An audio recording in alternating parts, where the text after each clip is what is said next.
Hello everyone, मेरा नाम है Vishwajeet Srivastava. Good hope classes में आपका बहुत बहुत स्वागत है। फ्रेंड्स, हम एक नई सीरीज को शुरू करने जा रहे हैं जिसमें हम 2022 के पिछले 6 महीने के करंट अफेयर्स, अभी से पिछले 6 महीने के करंट अफेयर्स यानी मार्च से अगस्त तक के हम करंट अफेयर्स को इस सीरीज में करेंगे, जो लगभग मैं 20 पार्ट्स में कंप्लीट करवा दूंगा। और इसके अलावा 2 या 3 वीडियो में मैं जनवरी और फरवरी के भी करंट अफेयर्स को इसमें इंक्लूड कर दूंगा, जिससे आपको एक होलिस्टिक और बेहतरीन कवरेज मिल सके 2022 के पूरे करंट अफेयर्स का। ओके, तो हम इसमें ये 6 महीने के करंट अफेयर्स करेंगे। ये पार्ट 1 है, इसमें और भी सारे पार्ट्स आते रहेंगे और हम डिटेल्ड वे में बेहतरीन तरीके से करंट अफेयर्स को करेंगे। आज से पहले ना कभी आपने पढ़ा होगा इस तरीके से, और ना ही कहीं किताब में इस तरीके का व्याख्या आपने कहीं देखा होगा। तो हम एक बेहतरीन तरीके से डिटेल्ड वे में करंट अफेयर्स को करेंगे। ठीक है, मेरा नाम है विश्वजीत श्रीवास्तव। आप मुझे डिफरेंट सोशल मीडिया पे भी फॉलो कर सकते हैं। चलिए अब वीडियो को हम शुरू करते हैं। सबसे फर्स्ट क्वेश्चन ये है कि garden rich ship builders limited द्वारा निर्मित दूनागिरी का शुभारंभ हाल ही में राजनाथ सिंह ने किया। यह किस प्रोजेक्ट के तहत बनाया गया है? ठीक है, तो ये दूनागिरी क्या है? ये दूनागिरी एक जहाज है, जो कि यहाँ फोटो में भी देख सकते हैं। तो सबसे पहले इसका आंसर देखते हैं हम। इसका आंसर होगा प्रोजेक्ट 17A। अब ये प्रोजेक्ट 17A है क्या? प्रोजेक्ट 17A एक स्टील फ्रिगेट है, जिसमें टोटल 7 जहाज हम बनाएंगे। इस 7 में से 4 को बनाएगा Mazagon dock ship builders limited, जो कि कोचीन केरल में है, जो कि कोची केरला में है। और 3 को बनाएगा garden rich ship builders limited, जिसको GRSC बोलते हैं शॉर्ट में, जो कि कोलकाता में स्थित है। ठीक है, तो अभी तक इसमें कितने जहाज बनाए जा चुके हैं? अभी तक इसमें 4 जहाज बनाए जा चुके हैं, और इन सभी जहाज़ों के नाम पहाड़ों के नाम पे रखे गए हैं। ठीक है, जैसे पहला था INS Nilgiri. INS Nilgiri, INS Nilgiri का नाम नीलगिरी इसलिए रखा गया क्योंकि नीलगिरी के पहाड़ तमिलनाडु, केरल और कर्नाटक में स्थित हैं। और इस नीलगिरी को बनाया किसने था? इस नीलगिरी को बनाया था मजगांव ने। मजगांव डॉक शिप बिल्डर्स ने बनाया था INS नीलगिरी को। दूसरा बनाया गया था INS हिमगिरी। INS हिमगिरी, इसको किसने बनाया था? इसको बनाया था GRSC कोलकाता ने। Garden rich ship builders limited Kolkata ने इसको बनाया था। तीसरा जहाज जो बना वो अगेन, उसका नाम क्या था? INS उदयगिरी। और अगेन इसको किसने बनाया था? मजगांव डॉक शिप बिल्डर्स ने बनाया था। और चौथा जहाज जो ये बन के भी तैयार हुआ है, जिसको हम INS दूनागिरी के नाम से जानते हैं, इसका कोड नेम क्या है? Y3023। ठीक है, तो आप दूनागिरी के नाम से इसको जान सकते हैं। और इसको किसने बनाया है? इसको बनाया है GRSC कोलकाता ने।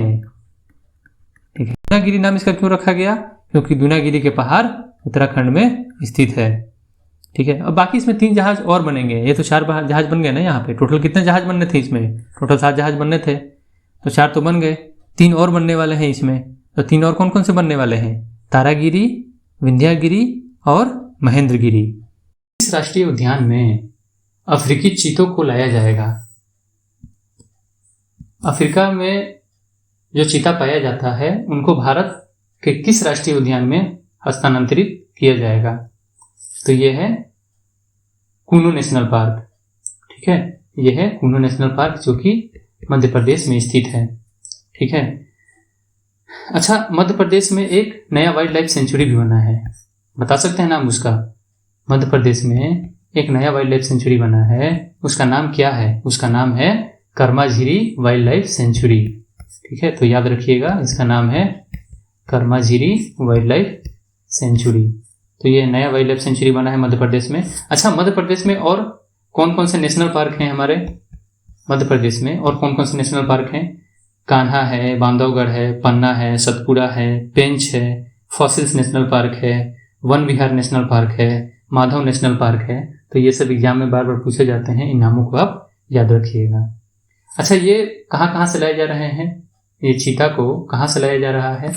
ये दक्षिण अफ्रीका से, ठीक है, दक्षिण अफ्रीका से और नामीबिया से, ठीक है, और नामीबिया से लाया जा रहा है। तो ये याद रखिएगा नाम, ठीक है। नामीबिया से और दक्षिण अफ्रीका से चीतों को लाया जा रहा है।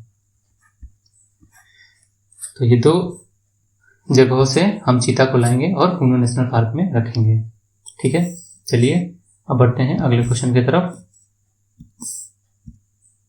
अगला क्वेश्चन है हमारा कि अनायुट्टु उत्सव का आयोजन किया गया वरकुनाथन मंदिर में। तो आपको ये बताना है कि ये वरकुनाथन मंदिर किस राज्य में स्थित है, ठीक है। सबसे पहले जानते हैं हम कि ये वरकुनाथन मंदिर कहाँ स्थित है। तो ये वरकुनाथन मंदिर स्थित है हमारा केरल में, ठीक है, केरल में स्थित है। और केरल के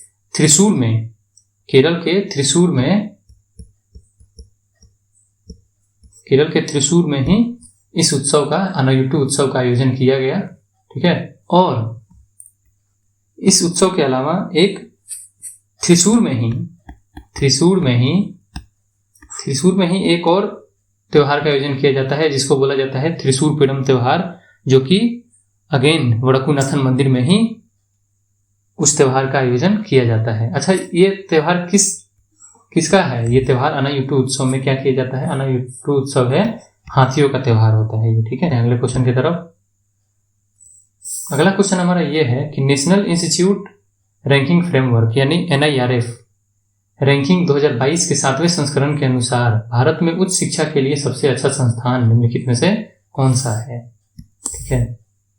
तो ये NIRF रैंकिंग क्या होता है? NIRF रैंकिंग जो होता है हमारा, ये शिक्षा मंत्रालय का ये ऑफिशियल ये एक रैंकिंग होता है, जिसमें रैंकिंग दिया जाता है बहुत सारे इंस्टीट्यूशंस को, कॉलेजेस को, यूनिवर्सिटीज को।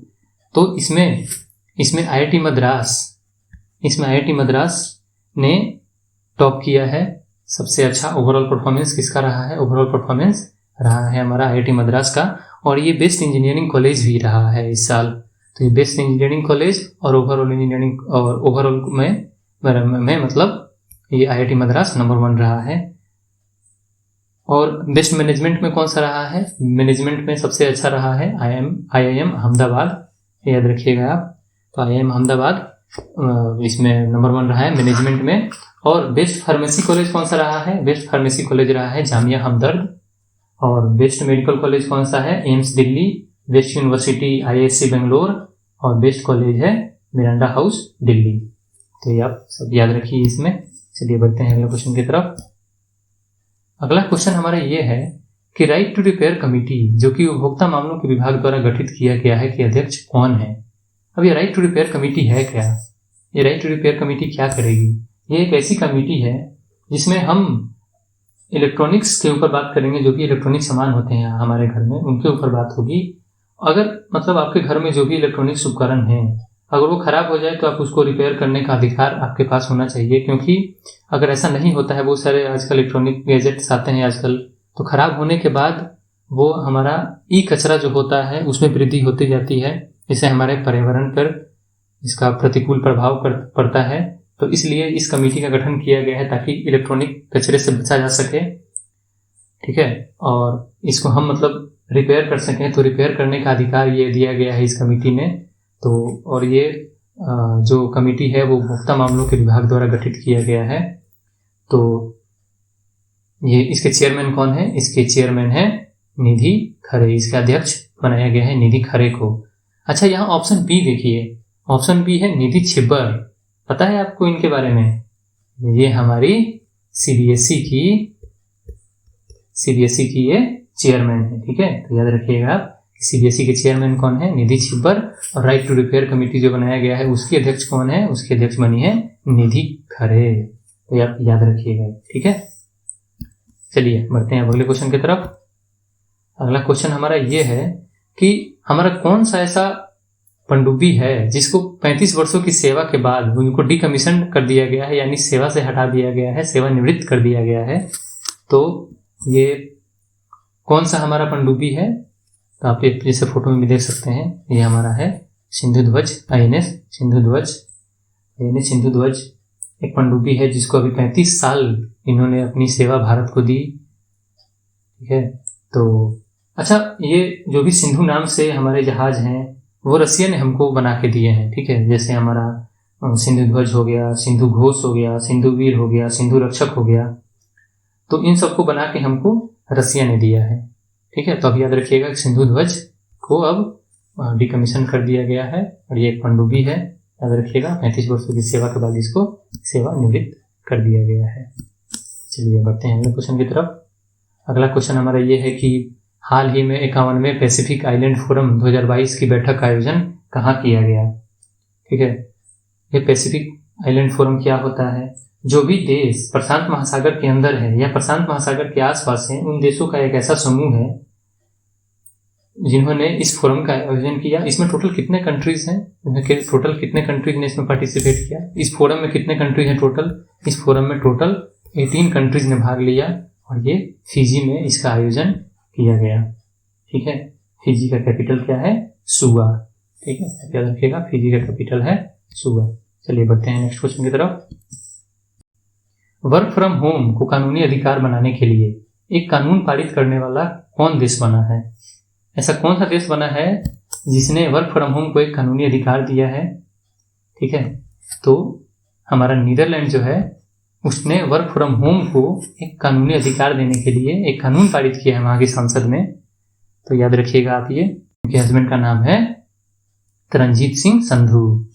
ठीक है, तरनजीत सिंह संधू। और ये कौन है तरनजीत सिंह संधू?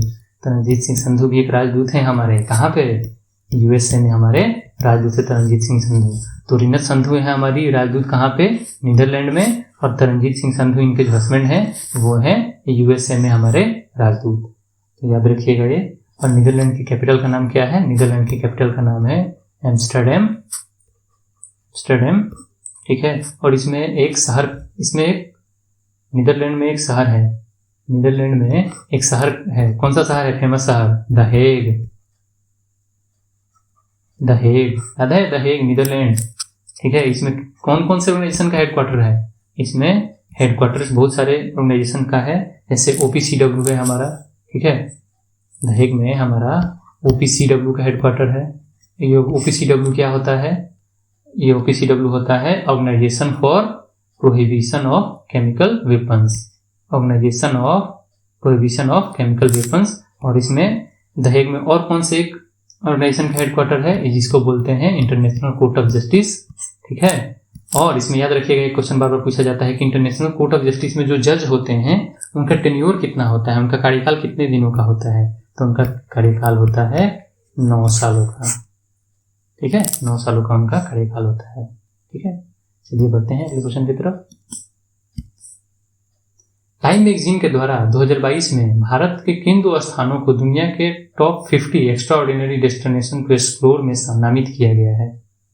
ये क्या है, ये 50 जो है, ये 50 एक्स्ट्राऑर्डिनरी डेस्टिनेशन टू एक्सप्लोर, ये क्या है। ये टाइम मैगजीन ने ऐसे 50 स्थानों को इसमें रखा है जिसमें दुनिया के बेहतरीन 50 शहर इसमें स्थित शामिल किया गया है, जिसको हम इसमें मतलब टाइम मैगजीन में बताया गया है कि इसको हमें जरूर एक्सप्लोर करना चाहिए, हमें घूमना चाहिए यहाँ पे और इसको एक्सप्लोर करना चाहिए हमको।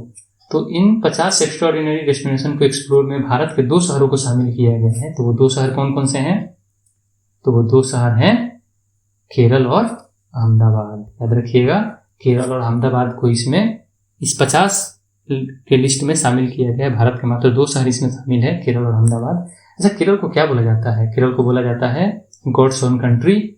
और जो हमारा अहमदाबाद है ये यूनेस्को वर्ल्ड हेरिटेज साइट है हमारा, ये हमारा यूनेस्को वर्ल्ड हेरिटेज साइट है, यूनेस्को वर्ल्ड हेरिटेज साइट है हमारा, याद रखिएगा। अच्छा, यूनेस्को का हेडक्वार्टर कहाँ है, यूनेस्को का हेडक्वार्टर है पेरिस में। ठीक, और यूनेस्को की डायरेक्टर जनरल कौन है, एड्रू अजोले हैं इसके डायरेक्टर जनरल। चलिए बढ़ते हैं अगले क्वेश्चन की तरफ। अगला क्वेश्चन हमारा ये है कि नॉर्थ ईस्ट के किस राज्य में आईटीबीपी ने अपना पहला माउंटेन वॉरफेयर ट्रेनिंग स्कूल स्थापित किया है। ठीक है, नॉर्थ ईस्ट में, भारत के नॉर्थ ईस्ट जो राज्य है हमारे,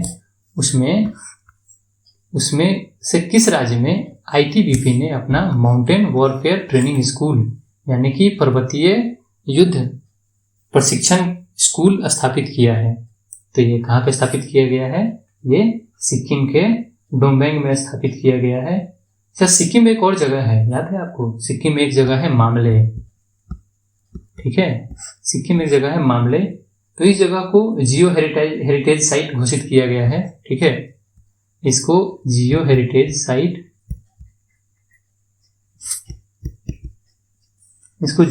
साइट घोषित किया गया है, जो कि सिक्किम में ही स्थित है। अच्छा, सिक्किम में ब्लू ड्यूक तितली को सिक्किम में अपना स्टेट बटरफ्लाई यानी राज्य तितली घोषित किया है।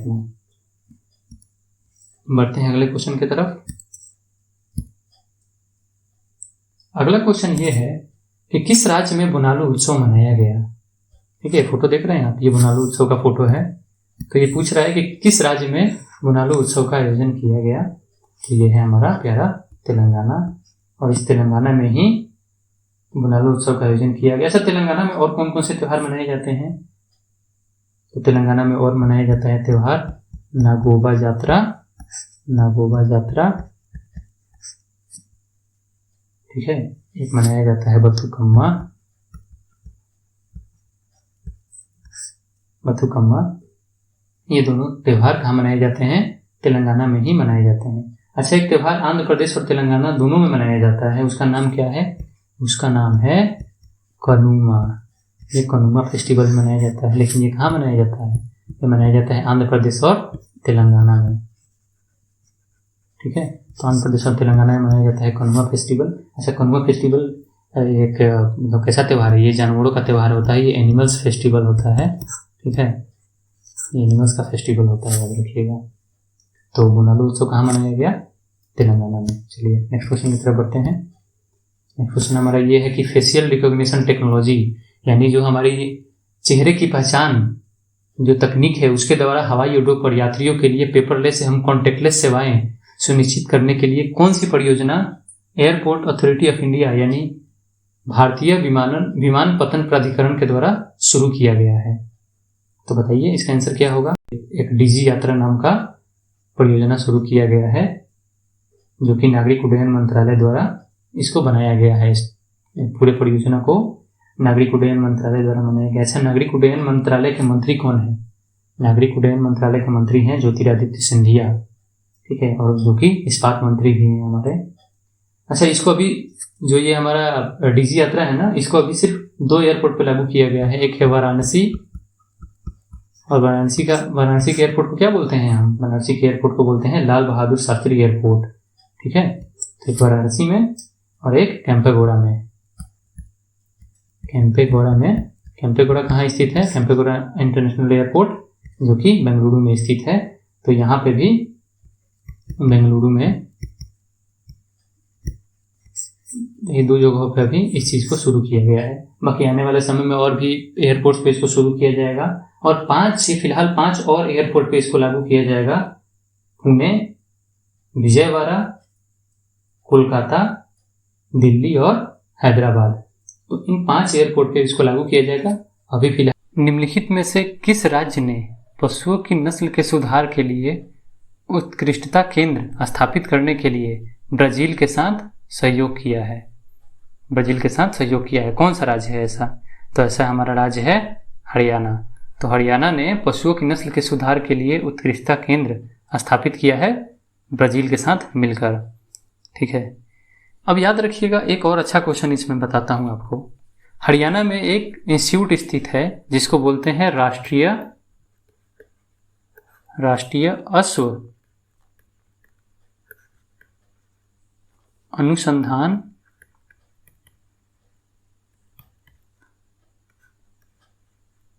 अनुसंधान केंद्र। ये कहाँ स्थित है? ये है हिसार, जो कि हरियाणा में स्थित है, जिसको बोलते हैं नेशनल रिसर्च सेंटर ऑन एक्विन्स इसको बोला जाता है, या फिर बोलिए राष्ट्रीय अश्व अनुसंधान केंद्र। इसने क्या किया है अभी, इसने जानवरों के लिए पहली कोविड वैक्सीन बनाई है जिसको एनकोवैक्स कहा जाता है।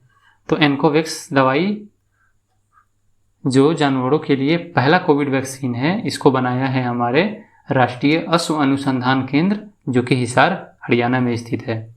अच्छा, यहाँ दिख रहा है ब्राज़ील। ब्राज़ील का कैपिटल क्या है? ब्राज़ील का कैपिटल है ब्राज़ीलिया।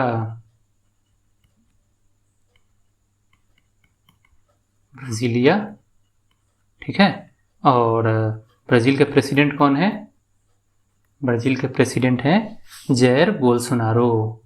ठीक है, जैर बोल्सोनारो, तो याद रखिएगा। चलिए बढ़ते हैं नेक्स्ट क्वेश्चन की तरफ। नेक्स्ट क्वेश्चन है एक बुक, और बुक का नाम है beyond the mystery well temple tales of Uttarakhand. Beyond the mystery well temple tales of Uttarakhand पुस्तक के लेखक कौन है? तो इस पुस्तक की लेखिका हैं आराधना जौहरी, क्योंकि यहाँ भी देख सकते हैं आप, ये किताब है हमारा, आराधना जौहरी ने इस किताब को लिखा है। तो टेम्पल्स के बारे में, जो भी हमारे टेम्पल्स उत्तराखंड में स्थित हैं उनके बारे में बताया गया है। ठीक है, तो चलिए बढ़ते हैं अगले क्वेश्चन की तरफ। इस किताब की लेखिका है आराधना जौहरी। नेक्स्ट क्वेश्चन है कि नीति आयोग के इंडिया इनोवेशन इंडेक्स 2021 में किस राज्य ने बड़े राज्यों की श्रेणी में प्रथम स्थान प्राप्त किया है? ठीक है, तो बड़े राज्यों में कर्नाटक ने टॉप किया है। ठीक है, लेकिन वही अगर आपसे पूछ ले कि छोटे व हिमालयी राज्यों में, तो इसमें टॉप किया है किसने? मणिपुर ने। और अगर पूछ ले आपको कि यूनियन टेरिटरीज में, मतलब केंद्र शासित प्रदेश में, तो ये है हमारा चंडीगढ़। ठीक है। अच्छा, ये रिपोर्ट जो आया है ना, ये तीसरी बार ये रिपोर्ट आया है। ये रिपोर्ट जो आया है तीसरी बार आया है, और तीनों बार कर्नाटक ने ही टॉप किया है। यानी हमेशा कर्नाटक ने ही टॉप किया है, नंबर 1 पे रहा है कर्नाटक तीनों बार।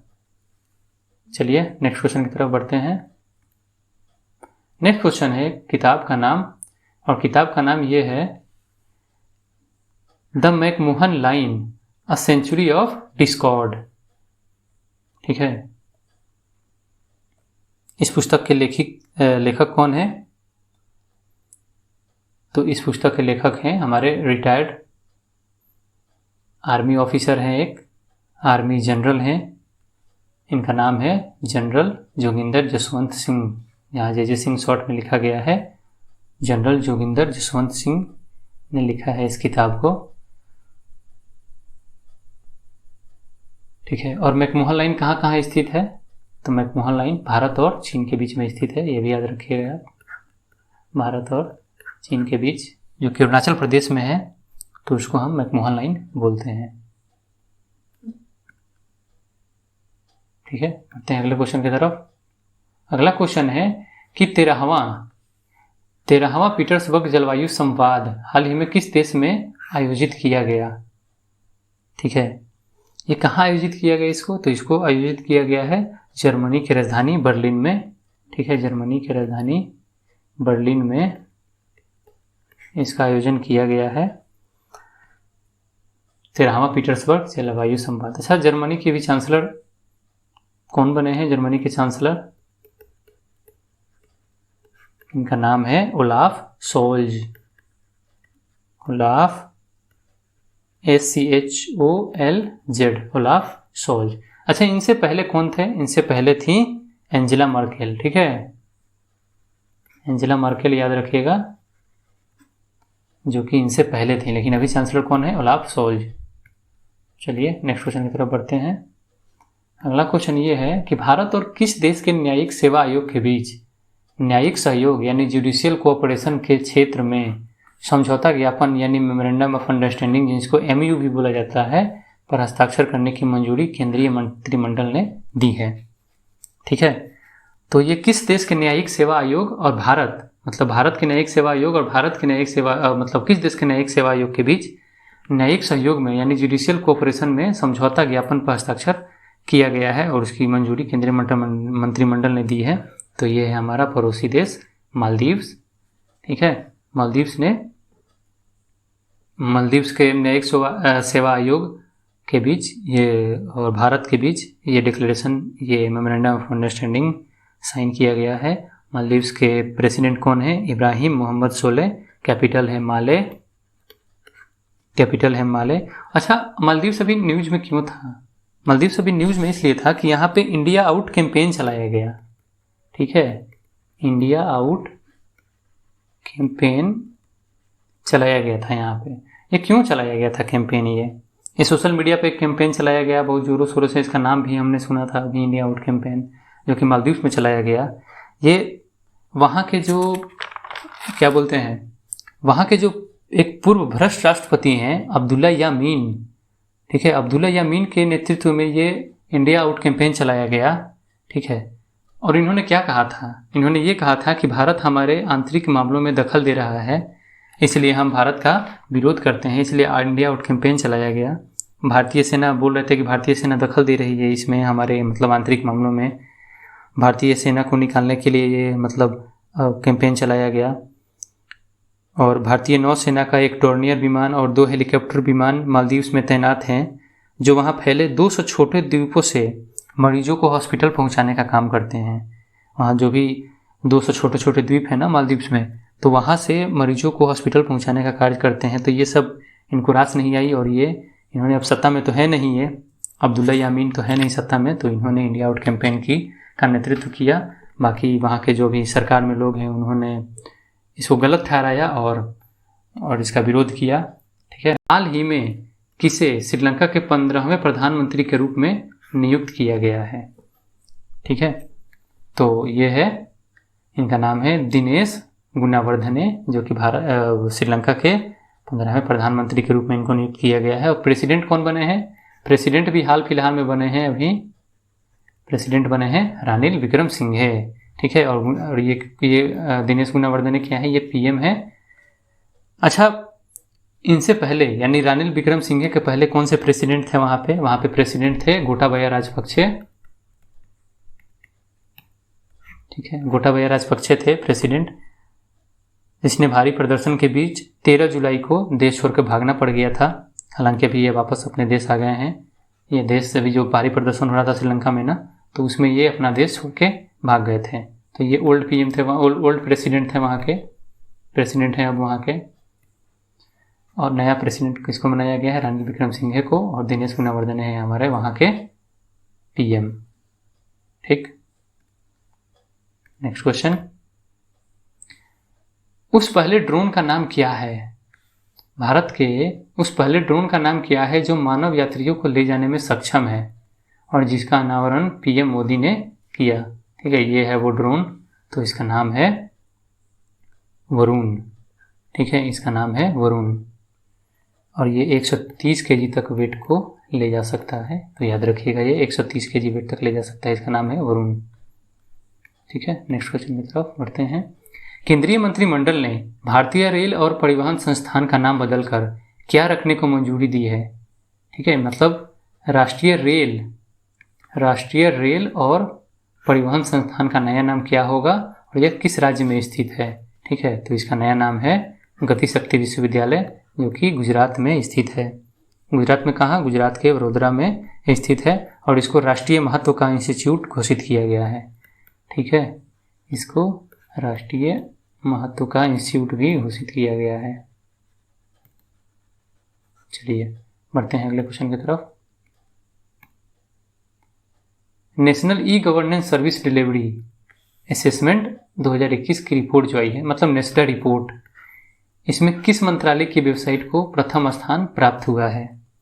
तो इसमें हमारे गृह मंत्रालय की वेबसाइट को, मतलब पोर्टल बोल सकते हैं कि इसमें गृह मंत्रालय के पोर्टल को नंबर 1 पोर्टल घोषित किया गया है।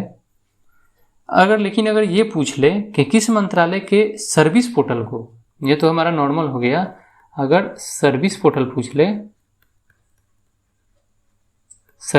पूछे तो उसमें नंबर 1 किसका रहा है? तो उसमें हमारे वित्त मंत्रालय का जो पोर्टल है, जिसको हम क्या बोलते हैं, सीपीपी बोलते हैं ना, सीपीपी बोलते हैं। इसका फुल फॉर्म क्या होता है? सेंट्रल पब्लिक प्रोक्योरमेंट पोर्टल बोलते हैं इसको। तो ये वित्त मंत्रालय का यह पोर्टल है, तो इसको सर्विस पोर्टल में नंबर 1 स्थान हासिल हुआ है। ठीक है, बढ़ते हैं अगले क्वेश्चन की तरफ। उपभोक्ता मामलों के विभाग द्वारा, मतलब डिपार्टमेंट ऑफ कंज्यूमर अफेयर्स के द्वारा एक मैस्कॉट लॉन्च किया गया है। उस मैस्कॉट का नाम क्या है? तो यहाँ फोटो में भी देख सकते हैं आप, इसका नाम है जागृति। ये जागो ग्राहक जागो का एक कैंपेन है और ये डिपार्टमेंट ऑफ कंज्यूमर अफेयर्स के द्वारा चलाया गया है और इस मैस्कॉट का नाम है जागृति। ठीक है। अच्छा, मिनिस्टर कौन है इसके? मिनिस्टर कौन है डिपार्टमेंट ऑफ, मतलब मिनिस्टर कौन है consumer affairs, food and public distribution के? पीयूष गोयल साहब हैं हमारे, पीयूष गोयल हैं, जो कि हमारे कपड़ा मंत्री भी हैं, वाणिज्य और उद्योग मंत्री भी हैं। तो याद ये रखिएगा आप। चलिए बढ़ते हैं नेक्स्ट क्वेश्चन की तरफ। वह पहले भारतीय कौन बने हैं जिन्होंने नासा के अंतर्राष्ट्रीय वायु और अंतरिक्ष कार्यक्रम को पूरा किया है अभी हाल ही में? तो इनका नाम है, बहुत इंपॉर्टेंट क्वेश्चन है, याद रखिएगा नाम है जानवी डांगेटी। जानवी डांगेटी यहाँ है फोटो में। ये क्या है? इसमें नासा जो है दुनिया से टोटल 20 स्टूडेंट्स को इसमें ट्रेनिंग देगा नासा।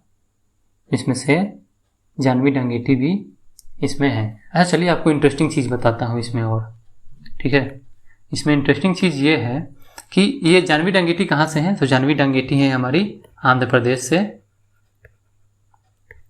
ये आंध्र प्रदेश से हैं। आंध्र प्रदेश से ही एक और हैं जिनका नाम है सिरिसा बांदला। याद रखिएगा नाम इनका, सिरिसा बांडला। ठीक है, ये सिरिसा बांडला है ना, ये पिछले साल अंतरिक्ष में गई थी। ठीक है, और ये पहली तेलुगु महिला बनी थी जो कि अंतरिक्ष में गई थी। भारत की ये तीसरी थी, हालांकि भारत की ये तीसरी महिला थी जो अंतरिक्ष में गई थी। किसके बाद? पहली और दूसरी कौन थी? तो पहली थी हमारी कल्पना चावला और दूसरी थी हमारी सुनीता विलियम्स और तीसरी बनी थी हमारी सिरिसा बांदला। ठीक है, तो याद रखिएगा ये पिछले साल का है, ये पिछले साल गई थी। ठीक है, और इस क्वेश्चन का आंसर है जानवी डांगेटी, जिनको नासा के अंतर्राष्ट्रीय वायु और अंतरिक्ष कार्यक्रम को पूरा किया है जिन्होंने। ठीक है, और ये आंध्र प्रदेश से कहाँ, आंध्र प्रदेश में कहाँ से स्थित है? आंध्र प्रदेश में ये स्थित है वेस्ट गोदावरी डिस्ट्रिक्ट से स्थित है। अच्छा, वेस्ट गोदावरी डिस्ट्रिक्ट न्यूज में क्यों आया था? क्योंकि इसमें एक जगह का नाम है भीमावरम। ठीक है, भीमावरम में अल्लूरी सीताराम राजू का एक कांस्य की प्रतिमा लगाई गई थी जिसका अनावरण पीएम मोदी ने किया था। ठीक है, तो अल्लूरी सीताराम राजू का एक वहाँ पे कांस्य की प्रतिमा लगाई गई थी जिसका उद्घाटन पीएम मोदी ने किया था। चलिए नेक्स्ट क्वेश्चन की तरफ बढ़ते हैं। National bank for financing infrastructure and development यानी नैब-फीड का प्रबंध निदेशक बनाने के लिए किस नाम की सिफारिश फाइनेंशियल सर्विसेज इंस्टीट्यूशन ब्यूरो यानी FSIB के द्वारा किया गया है? तो national bank for financing infrastructure and development यानी नैब-फीड का प्रबंध निदेशक किसे बनाया गया है हाल ही में? तो इनका आंसर है इस क्वेश्चन का राजकिरण राय। तो राजकिरण राय जी को मतलब इनके नाम की सिफारिश फाइनेंशियल सर्विसेज इंस्टीट्यूशन ब्यूरो ने किया है, FSIB ने इनके नाम की सिफारिश की है। और ये नैब-फीड क्या है?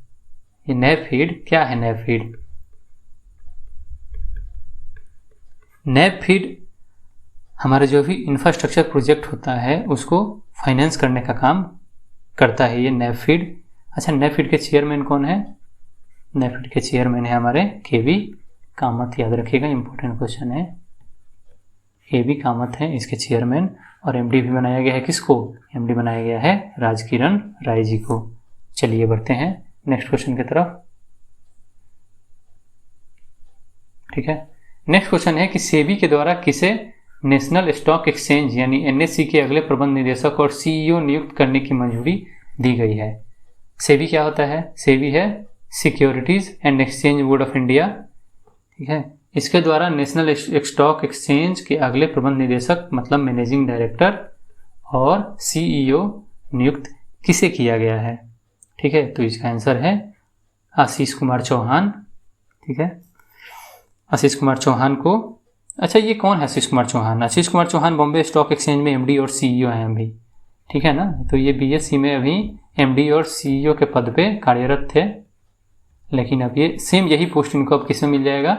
एनएससी में मिल जाएगा। तो ये बस बीएससी से उठ के एनएससी में चले जाएंगे, ठीक है। और सेबी, यहाँ थोड़ा सा सेबी के बारे में जान लेते हैं हम। SEBI securities and exchange board of India, इसकी स्थापना कब हुई थी? 1988 में, ठीक है। लेकिन संवैधानिक दर्जा कब दिया गया था इसको? तो इसको संवैधानिक दर्जा दिया गया था इसके 4 साल बाद यानी 1992 में इसको संवैधानिक दर्जा दिया गया था। हेडक्वार्टर है मुंबई में, ठीक है। और ऐसे इसके चेयरमैन कौन है? इनके चेयरमैन है मधावीपुरी बुक, मधावीपुरी बुक, याद रखिएगा नाम, ये मधावीपुरी बुक है सेबी की चेयरमैन। चलिए बढ़ते हैं अब अगले क्वेश्चन की तरफ। हमारा नेक्स्ट क्वेश्चन है कि किन 2 राज्यों के बीच नामसाई डिक्लेरेशन साइन किया गया है? नामसाई घोषणा किन 2 राज्यों के बीच साइन किया गया है? तो ये है हमारा असम और अरुणाचल प्रदेश। अच्छा, ये नामसाई नाम का जगह कहाँ है? नामसाई नाम का जगह है अरुणाचल प्रदेश में ये नामसाई नाम का जगह है। अच्छा, ये क्यों किया गया? ये डिक्लेरेशन क्या है? इस डिक्लेरेशन में हमारे जो सीमा विवाद हैं उनको सुलझाया जाएगा, ठीक है। सीमा विवाद को इसमें निपटारा किया जाएगा, जिसमें हमारे असम के मुख्यमंत्री हेमंत बिस्व शर्मा और अरुणाचल प्रदेश के मुख्यमंत्री पेमा खांडू ने इस पे हस्ताक्षर किए इस डिक्लेरेशन पे। और इसमें जो विवादित हमारे 123 गांव हैं उसको घटाकर अब 86 पे ला दिया गया है, ऐसा बोलना है हमारे हेमंत बिस्व शर्मा जी का, ठीक है। चलिए बढ़ते हैं नेक्स्ट क्वेश्चन की तरफ।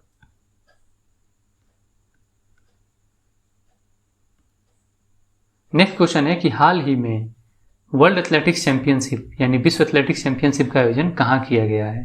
तो यहाँ फोटो में देख सकते हैं आप, इसका आयोजन किया गया है ओरेगन, और ओरेगन कहाँ है? ओरेगन यूजिन यूएसए में स्थित है, तो याद रखिएगा। वर्ल्ड एथलेटिक्स चैंपियनशिप यहाँ पे आयोजित किया गया था। इसमें भारत का पदक तालिका में कौन सा स्थान रहा? भारत का इसमें 33वां स्थान रहा है। भारत ने सिर्फ 1 मेडल जीता, वो भी सिल्वर। और किसने जीता था ये सिल्वर मेडल? ये सिल्वर मेडल जीता था नीरज चोपड़ा जी ने, ठीक है। नीरज चोपड़ा ने जेवलिन थ्रो में, भाला फेंक में सिल्वर मेडल जीता था। नंबर 1 कंट्री कौन सा रहा पदक तालिका में? यूएसए, ठीक है। अच्छा, अब इसमें प्रश्न है कि जो आगामी वर्ल्ड एथलेटिक्स चैंपियनशिप होंगे 2023 वाले, वो कहाँ होंगे? वो होंगे बुडापेस्ट में। और 2025 वाले कहाँ होंगे? टोक्यो में, ठीक है, टोक्यो जापान में। चलिए नेक्स्ट क्वेश्चन की तरफ बढ़ते हैं। पश्चिम बंगाल का राज्यपाल किसे नियुक्त किया गया है? ठीक है, तो पश्चिम बंगाल का राज्यपाल नियुक्त किया गया है ला गणेशन को। इनको, ये मणिपुर के हैं अभी, वैसे ये मणिपुर के राज्यपाल हैं अभी, लेकिन इनको क्या किया गया है? अतिरिक्त प्रभार दिया गया है। कहाँ का? पश्चिम बंगाल का इनको अतिरिक्त प्रभार दिया गया है।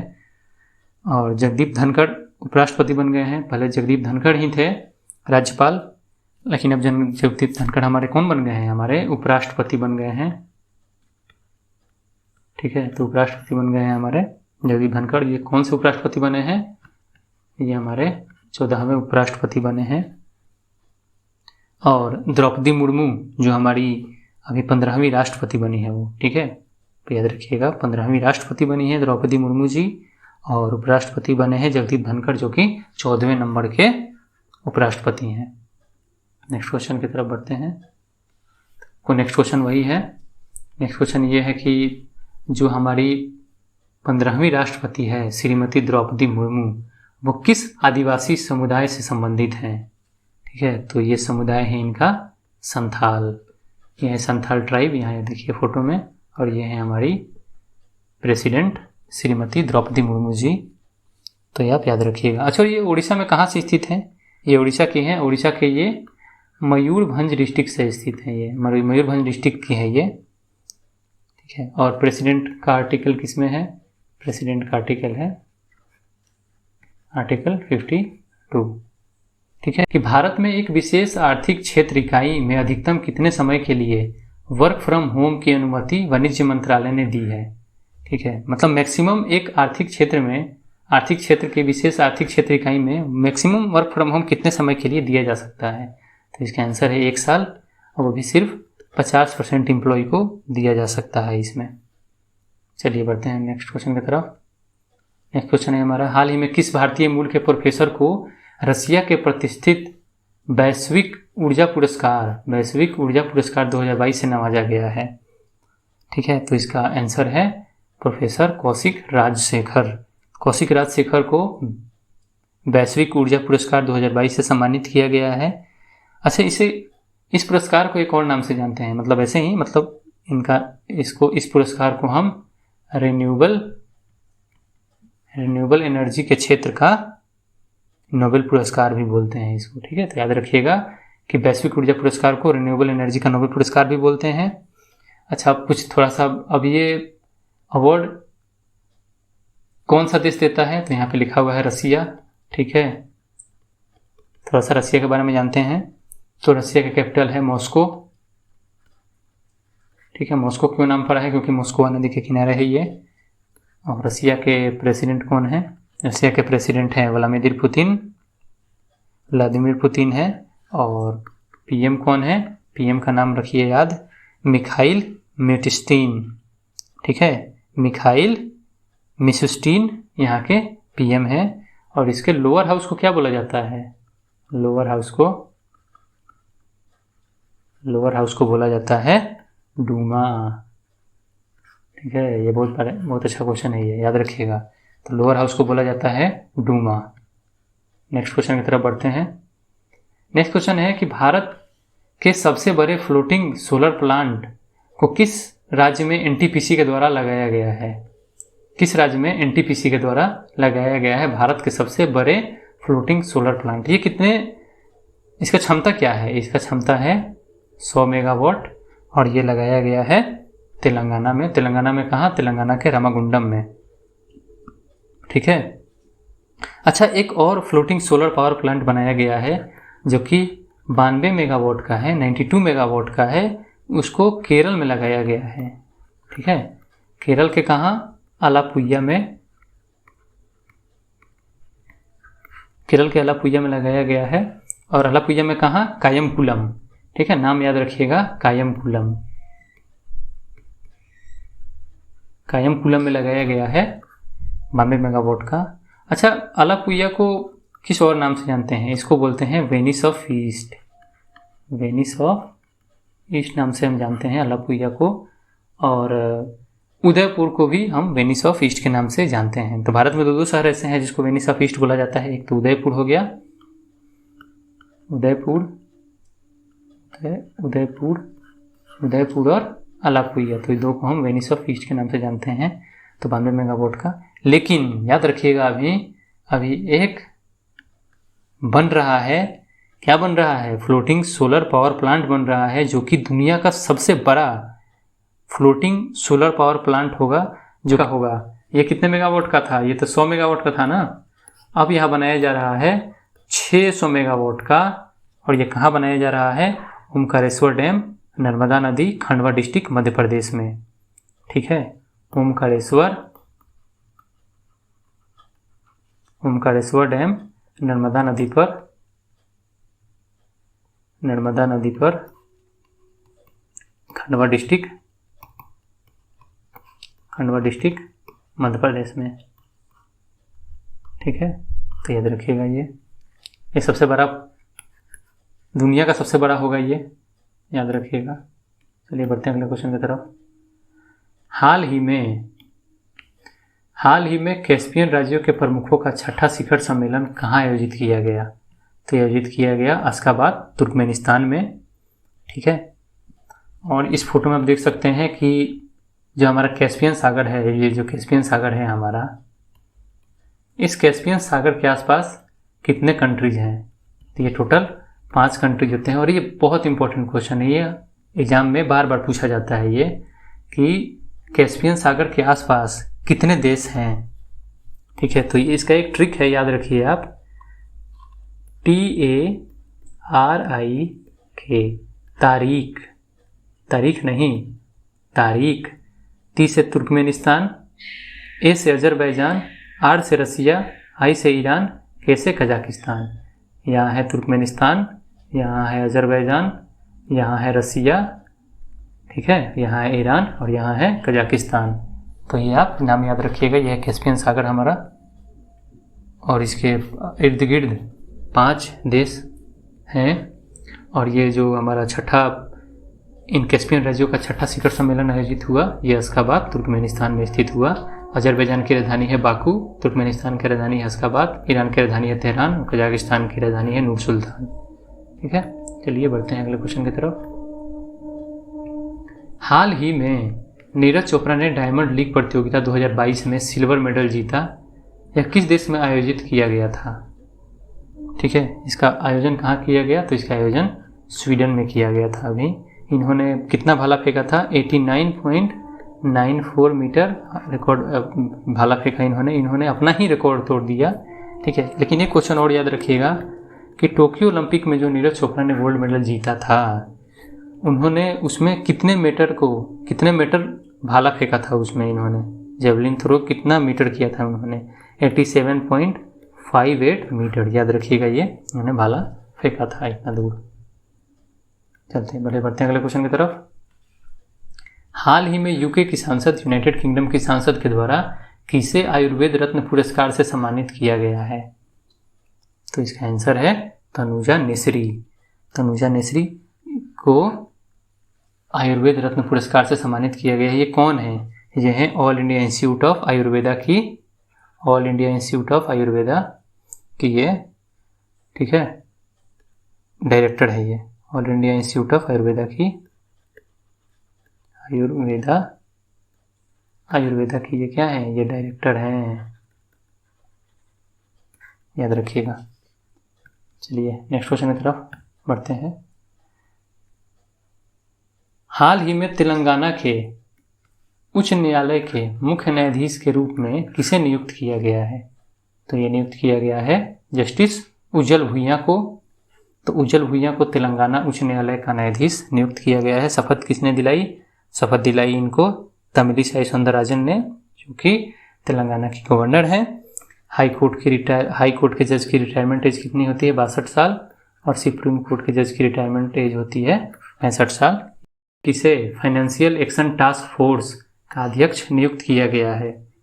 ठीक है, तो इसका अध्यक्ष financial action task force FATF का अध्यक्ष किसे नियुक्त किया गया है? तो ये हैं टी राजा कुमार। ये सिंगापुर के हैं, ये सिंगापुर के हैं। ठीक है, और सिंगापुर में अभी वर्ल्ड सिटी समिट भी हुआ था, अभी याद रखिएगा। वर्ल्ड सिटी समिट कहाँ हुआ था? सिंगापुर में। और ये FATF जो है, FATF का हेडक्वार्टर कहाँ है? FATF का हेडक्वार्टर है पेरिस में। ठीक है, पेरिस में और भी बहुत सारे हेडक्वार्टर हैं। पेरिस में और किसका हेडक्वार्टर है? OECD का है, OECD। और किसका हेडक्वार्टर है? पेरिस में यूनेस्को का है। अच्छा, यूनेस्को की डायरेक्टर जनरल कौन है? यूनेस्को जिसका हेडक्वार्टर पेरिस में है, उसकी डायरेक्टर जनरल कौन है? इसके डायरेक्टर जनरल यहाँ देख रहे हैं आप, बी नंबर ऑप्शन।